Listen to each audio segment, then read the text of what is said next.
روى ابن أبي شيبة بسنده عن الزهري أن رسول الله صلى الله عليه وسلم كان يخرج يوم الفطر فيكبر حتى يأتي المصلى. د اختر ورځ عزیزانو یو بهترینه ورځ ده. د اختر د ورځې یو څو عبادتونه دي چې د اختر په ورځ باندې ادا کیږي.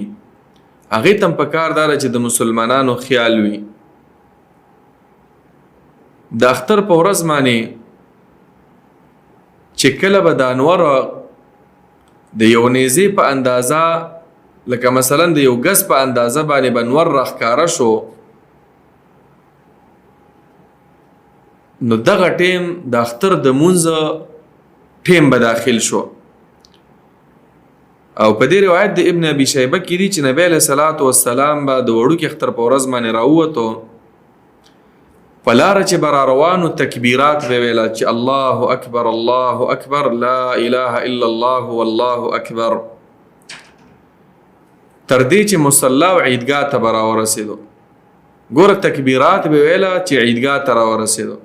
نو یو سنت طریقه دا ده چې د اختر مونځ دا په کار د په عیدګاه کې وشي. که عیدګاه نه وي، ځای نه وي، جومات کې کول هم جایز ده، خو اولا دا ده چې سړی عیدګاه ته وځي. نو چې کله به د مونځ دپاره ودرېدو، نبی علیه الصلاۃ والسلام تکبیرات به بیا بند شو. نو نبی علیه الصلاۃ والسلام به بیا مونځ وکړو، صحابه کرامو ته 2 رکعاته مونځ. خو دغه مونځ چې دی د دې نه مخکې نه اقامت و نه اذان، او څوک چې عیدګاه ته راشي په دې عیدګاه کې به 2 رکعاته نفل به هم نه کوي. که جومات ته لاړو نو جومات کې تحیت المسجد 2 رکعاته کولی شي. خو په دغه ورځ باندې تکبیرات به نبی علیه الصلاۃ والسلام ویله. دویم بخاری و مسلم کې دا روایت دی، ام عطیه رضی الله عنها فرمایي چې امرنا رسول الله صلی الله علیه وسلم ان نخرج فی العیدین العواتق وذوات الخدور. چې موږ ته نبی علیه الصلاۃ والسلام دا حکم کړو چې زنانه به هم تاسو عیدګاه ته راوباسئ، حتی هغه زنانه چې هغې باندې ماهوار بیماری ده دا به هم راشي، خو په یو طرف کې به کینی مونځ به نه کوي، خو د مسلمانانو په دې دعا کې خو به شریک شي که نه. نو عیدګاه ته د زنانو راتګ دا هم مسنون طریقه ده، د پردې انتظام ورله وکړی شي او راشي زنانه هم په دې عظیم عبادت کې هغه شریک شي.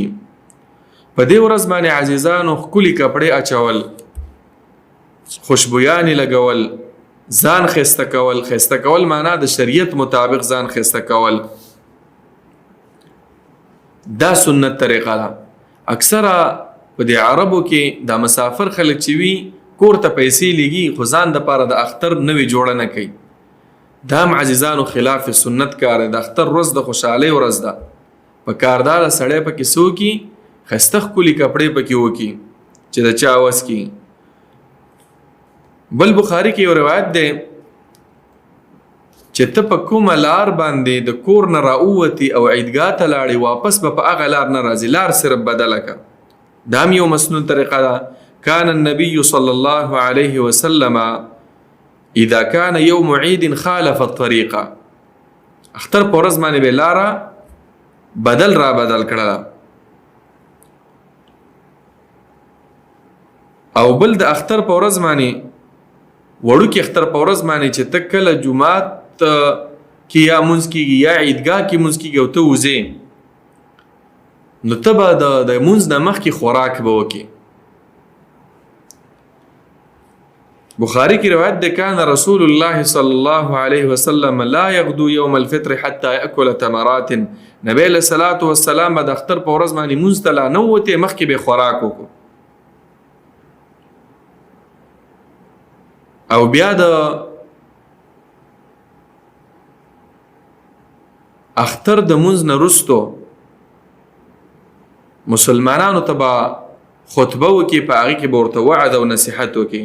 نو دا یو څو غټ اعمال چې د اختر په ورځ باندې کېدل، هغه مونږ بیان کړ. الله رب العالمین دې زمونږ او ستاسو اخترونه د نبی علیہ الصلوۃ والسلام په طریقه باندې وګرځوي. آمین یا رب العالمین. وصلی الله وسلم علی نبینا محمد.